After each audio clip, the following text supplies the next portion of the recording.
Bonjour, aujourd'hui nous établissons une différence entre le fonds de commerce et le capital. Y a-t-il vraiment une différence? Juste après ceci. Alors, la question c'est de savoir quelle est la différence entre le capital et le fonds de commerce. Y a-t-il une différence? Nous connaissons généralement, surtout nos sœurs, nos mamans, quand elles veulent entreprendre une activité, soit commerciale ou génératrice de revenus, elles disent souvent que tout mon fonds de commerce, c'est 10 millions. Mon fonds de commerce, c'est 5 millions. Alors, le fonds de commerce est-il vraiment différent du capital?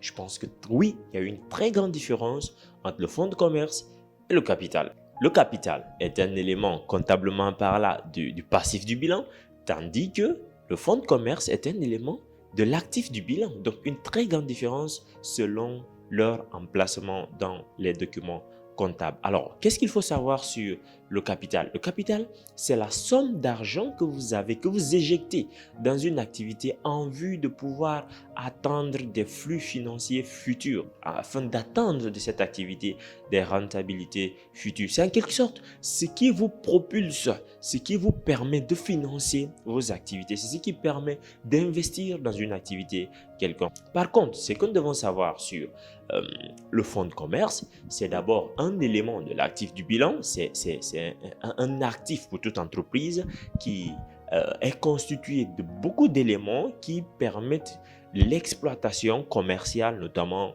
d'une entreprise. Ça peut être constitué maintenant des biens corporels ou des biens incorporels.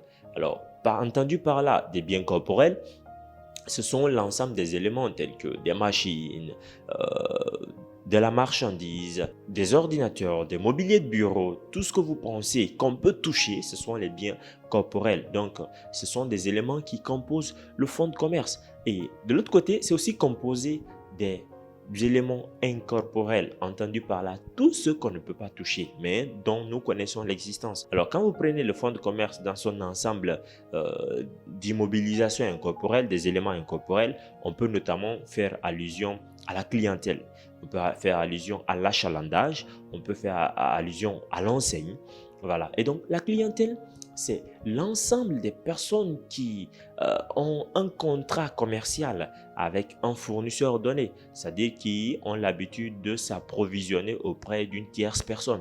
Voilà. Par contre, l'achalandage qui fait partie aussi du fonds de commerce, ce sont aussi des gens qui sont dans le grand lot des clients d'une entreprise, mais qui ne sont pas appelés clientèle. La clientèle, ce sont les potentiels clients, les gens qui sont là permanemment, qui consomment régulièrement le produit d'une entreprise. Par contre, l'achalandage, ce sont aussi des clients, mais qui ne sont pas toujours là, qui sont passagers, qui viennent momentanément. Voilà les éléments qui composent ce qu'on appelle le fonds de commerce. Un autre élément qui peut composer le fonds de commerce, c'est l'enseigne. L'enseigne, par exemple, vous partez sur une entreprise, vous voyez l'immeuble, il est écrit en gros caractères, Yeloge Holding SARL. En fait, c'est souvent la plaque, c'est souvent les écritures qui identifient une entreprise en fonction notamment à travers son meuble, à travers une plaque, voilà, à travers le bâtiment.